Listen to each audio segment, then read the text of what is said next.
warm assalamu alaikum to all the students. Welcome back to the Ocean of Knowledge Academy. Today we are going to study a very new topic of chapter number 10, that is waves as carriers of energy. मतलब कि इस topic में हमने discuss करना है क्या waves जो हैं वो एनर्जी के कैरियर्स हैं, लाइक वेव्स जो हैं वो एनर्जी को आगे ट्रांसफ़र करते हैं या नहीं करते। इस पूरे टॉपिक में हमने ये डिस्कस करना है। बेसिकली जो भी एनर्जी है वो चाहे साउंड एनर्जी हो, चाहे लाइट एनर्जी हो, जो भी एनर्जी हो वो वेव की फॉर्म में एक जगह से दूसरी जगह जो है वो ट्रांसफ़र होती है। फॉर एग्ज़ाम्पल हम जो है कोई भी एक स्ट्रेच्ड स्प्रिंग ले लेते हैं, स्प्रिंग या स्ट्रिंग ले लेते हैं, ठीक है। अब जब भी हम इसको अप एंड डाउन मूव करेंगे या इसको जो है वो बैक एंड फोर्थ मूव करेंगे, तो ये बात हम पहले पढ़ चुके हैं कि इसमें ये जो है वेव्स प्रोड्यूस हो रही हैं, कंप्रेशंस हो रही है, फ्रैक्शंस हो, क्रस्ट हो या ट्रफ हो, मतलब कि वो वेव्स प्रोड्यूस हो रही हैं। अब देखें कि हमने यहाँ से इसको अगर शेक किया है तो क्या है कि इसमें हमारे पास जो है हम इसको मस्कुलर एनर्जी जो है वो प्रोवाइड करें स्ट्रिंग को, ठीक है। तो जिसके नतीजे में ये स्प्रिंग जो है, स्प्रिंग हो गया या स्प्रिंग हो गया, जिस भी डायरेक्शन में हम इसको अप एंड डाउन या बैक एंड फोर्थ मूव कर रहे हैं उसी डायरेक्शन में ये ट्रैवल करेगा।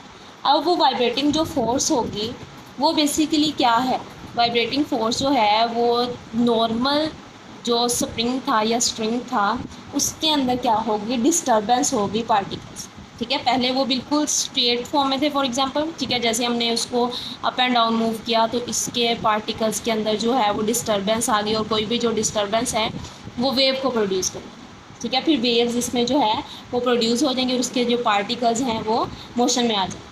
अब ये जो पार्टिकल्स हैं ये एनर्जी को कैसे ट्रांसफ़र करेंगे कि पहले एनर्जी को, फॉर एग्जांपल अगर हमने यहाँ से इसको किया है, ठीक है, अप एंड डाउन मूव किया है, तो पहले ये एनर्जी जो है वो इस पार्टिकल को देंगे, फिर उसके बाद इस पार्टिकल को देंगे, फिर ये आगे से आगे जो है वो हमारी मस्कुलर एनर्जी आगे जो है वो ट्रांसफ़र होगी। तो इसलिए हम कह सकते हैं कि एनर्जी जो है वो बेसिकली जब भी एक मीडियम से दूसरे मीडियम, मतलब कि फर्स्ट मीडियम हमारे पास क्या आ जाएगा, हमारा हैंड होगा, ठीक है, या हमारी बॉडी होगी जो एनर्जी इसको प्रोवाइड करेगी। सेकंड मीडियम हमारे पास क्या है, स्ट्रिंग होगा या स्प्रिंग होगा, उसको हम एनर्जी जो है वो ट्रांसफ़र कर रहे हैं और वो ट्रांसफ़र किस फॉर्म में हो रही है, वेव्स की फॉर्म में हो रही है। अब अमाउंट ऑफ एनर्जी जो है वो किसी भी वेव की डिपेंड करती है डिस्टेंस के ऊपर, ठीक है। कि अगर आप जो है वो बिल्कुल स्ट्रिंग को यहाँ से पकड़ के अप एंड डाउन मूव कर रहे हैं तो वेव्स जो हैं वो वैसे नहीं प्रोड्यूस होंगी कि जितनी जो हैं वो यहाँ से पकड़ के प्रोड्यूस होंगी, मतलब कि यहाँ से अगर आप इसको पकड़ोगे तो थोड़ी वेव्स प्रोड्यूस होंगी, लेकिन अगर आप इस स्ट्रिंग या स्प्रिंग को इस साइड से पकड़ेंगे तो क्या हो जाएगा कि इसमें वेव्स जो हैं वो प्रोड्यूस होंगी और लार्जर एम्पलीट्यूड की जो वेव्स हैं वो प्रोड्यूस होंगी। इसके अलावा अगर हम जो है वो स्ट्रिंग को फास्टर जो है वो अप एंड डाउन मूव करेंगे तो उसमें ज़्यादा वेव्स जो हैं वो प्रोड्यूस होंगी। तो जिस तरह से भी उसको मूव करवाएं, चाहे इसको यहाँ से पकड़ के करवाएं डिस्टेंस कम हो या चाहे यहाँ से करवाएं, वेव्स इसमें लाजमी प्रोड्यूस होंगी और इसमें एनर्जी जो है वो लाजमी ट्रांसफ़र होगी। तो इसलिए जो है जितनी भी हमारे पास टाइप्स ऑफ वेव्स हैं वो एनर्जी को एक जगह से दूसरी जगह ट्रांसफ़र करते हैं। फॉर एग्जांपल हमारे पास जो है एक अगर पूल है, इसके अंदर वाटर है, ठीक है। अब वाटर जो है वो बिल्कुल अपनी नॉर्मल कंडीशन में है, लेकिन हमने यहाँ पर कोई एक प्लास्टिक की चीज़ रख दी, ठीक है। फिर हमने क्या किया कि यहाँ पर एक जो स्टोन है उसको ड्रॉप कर दिया। अब क्या होगा कि यहाँ से वेव्स प्रोड्यूस होना स्टार्ट होंगी। अब जैसे ये वेव्स प्रोड्यूस होंगी तो ये आगे प्लास्टिक का जो हमने कोई भी थिंग रखी हुई है, ठीक है, इसको अप एंड डाउन मूव करना स्टार्ट कर देगी। इसका मतलब ये है कि हमने एनर्जी अपनी इस स्टोन को दी, इसने आगे वाटर वेव्स की फॉर्म में इसको ऊपर नीचे जो है वो मूव करना स्टार्ट कर दिया। तो इससे हम ये कहेंगे कि वेव्स जो हैं वो एनर्जी के कैरियर्स हैं। उसके बाद हमने डिस्कस करना है relationship between the velocity, frequency and wavelength के हमने जो है 9th क्लास में हमने ये डिस्कस किया था कि बेसिकली जो वेलोसिटी है वो किसी भी बॉडी में कब प्रोड्यूस होगी, जब जो है वो डिस्टेंस कवर कर रही होगी विद रिस्पेक्ट ऑफ टाइम, ठीक है। उसका फॉर्मूला हमारे पास क्या था, v = d/t। बेसिकली हम इस पूरे चैप्टर में क्योंकि वेव के बारे में डिस्कस कर रहे हैं तो हम इसी क्वेश्चन को आगे वेव से रिलेटेड कन्वर्ट करेंगे और एक ऐसा रिलेशन ड्राइव करेंगे जो कि रिलेशन होगा between velocity, frequency and wave, ठीक है। ये हमारे पास नॉर्मल डेफिनेशन जो कि हमने वेलोसिटी के लिए, आम रूटीन के लिए जो हमने पहले पढ़ी थी, ठीक है, वो थी कि v = d/t। अब अगर हम इसी क्वेश्चन को अकॉर्डिंग टू वेव लें, अब देखें कि पीछे हमने जो t लिया था वो हमने स्मॉल t नहीं लिया था, बल्कि उसके बजाय हमने कैपिटल T लिया था जिसको हमने नेम दिया था टाइम पीरियड का।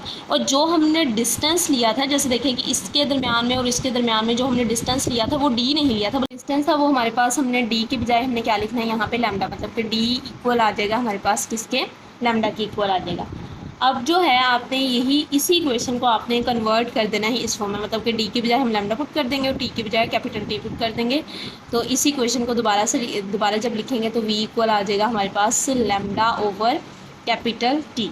ठीक है, लैम्डा ओवर कैपिटल टी, ये हमारे पास क्या होगा कि जब हमने एक वेव के को जब हम स्टडी करें। अब देखें कि अगर मैं इसी इक्वेशन को दोबारा से इस तरह से लिखूं 1 ओवर टी, तो इसमें देखें क्योंकि हमने रिलेशन बेसिकली फाइंड करना है वेलोसिटी, फ्रीक्वेंसी और वेवलेंथ के दरमियान, तो हमारे पास जो है वो वेलोसिटी भी आ चुकी है, वेवलेंथ भी आ चुकी है, लेकिन हमारे पास फ्रीक्वेंसी नहीं है। तो हम 1 ओवर टी के बारे में हमने पढ़ा था कि टाइम पीरियड जो है वो रेसिप्रोकल होता है किसका, या फ्रीक्वेंसी जो है वो रेसिप्रोकल किसकी होती है, टाइम पीरियड की होती है। ठीक है, तो यहाँ पे हम इसको लिख सकते हैं v is equal to lambda f. ठीक है, या हम इसको ऐसे अरेंज करके लिख सकते हैं v is equal to f lambda, और यहाँ आपने ये लिख देना है कि f is equal to 1 over t के जो फ्रीक्वेंसी है वो रेसिप्रोकल किसका है, टाइम पीरियड का है। अब जो है यहाँ इसको हम क्या कहेंगे, लैम्डा कहेंगे। ये हमारे पास क्या लैम्डा हो गई वेवलेंथ, और हमारे पास ये आ जाएगी एफ फ्रीक्वेंसी हो जाएगी, और ये क्या है वी वेलोसिटी। अब ये क्वेश्चन जो है ये रिलेशनशिप है between velocity, frequency and wavelength. अब अगर इसी क्वेश्चन में से कोई भी एक टर्म आपको गिवन हो, 2 टर्म बल्कि आपको अगर गिवन हो, तो आप तीसरी टर्म को फाइंड कर सकते हैं। जब आपने इसको मेजर करना है तो वेलोसिटी में को लेना है मीटर पर सेकंड में, और फ्रीक्वेंसी को लेना है पर सेकंड में, या आप इसको हर्ट्ज के इक्वल लिख सकते हैं, और वेवलेंथ को आपने किस में लेना है, मीटर में लेना। ठीक है, यहाँ पे जैसे देखें उन्होंने 10.1 एग्जाम्पल 10.2 एग्जाम्पल में भी दिया हुआ है कि अगर आपके पास जो फ्रीक्वेंसी हो वो क्या हो, 4 हर्ट्ज हो। ठीक है, और इसके अलावा आपके पास जो वेवलेंथ हो वो क्या हो, 0.4 मीटर हो, तो आप बताएं कि v किसके इक्वल आए। तो इसी क्वेश्चन में ये सारी वैल्यूज़ पुट करेंगे तो हमारे पास v इक्वल आ जाएगा कि हमारे पास f क्या है 4। ठीक है, उसके बाद मल्टीप्लाई बाय वेवलेंथ क्या है 0.4, तो ये आपके पास आंसर आ जाएगा 1.6, क्योंकि ये वेलोसिटी है तो हमने यहाँ पे क्या लिख देना है, मीटर पर सेकंड। ये बहुत इंपॉर्टेंट एग्जांपल है, ये आप लोगों ने देखनी है, और ये फॉर्मूला बहुत इंपॉर्टेंट है। ये आगे आप लोग जो है वो डिफरेंट न्यूमेरिकल्स में यूज़ करेंगे, और जब हम जो है वो इस चैप्टर के न्यूमेरिकल करेंगे उसमें भी ये फॉर्मूला जो है वो बहुत इस्तेमाल होगा। ये टॉपिक बहुत इंपॉर्टेंट है, सबने बहुत अच्छे तरीके से रीड कर लेना है। कोई भी क्वेश्चन, कोई भी क्यूरी हो related to this topic and this topic, तो आप लोग पूछ सकते हैं। टाइम अपना बिल्कुल भी बच्चों वेस्ट ना करें, टॉपिक्स को साथ साथ रीड करें। कोई क्वेश्चन क्यूरी हो तो आप लोग पूछ सकते हैं। ठीक है, आई होप सो कि आज का लेक्चर जो है वो आप सबको क्लियर हो गया हो। मिलते हैं इंशाल्लाह नेक्स्ट टॉपिक में। सो तब तक अपना ख्याल रखिएगा। अल्लाह हाफिज़।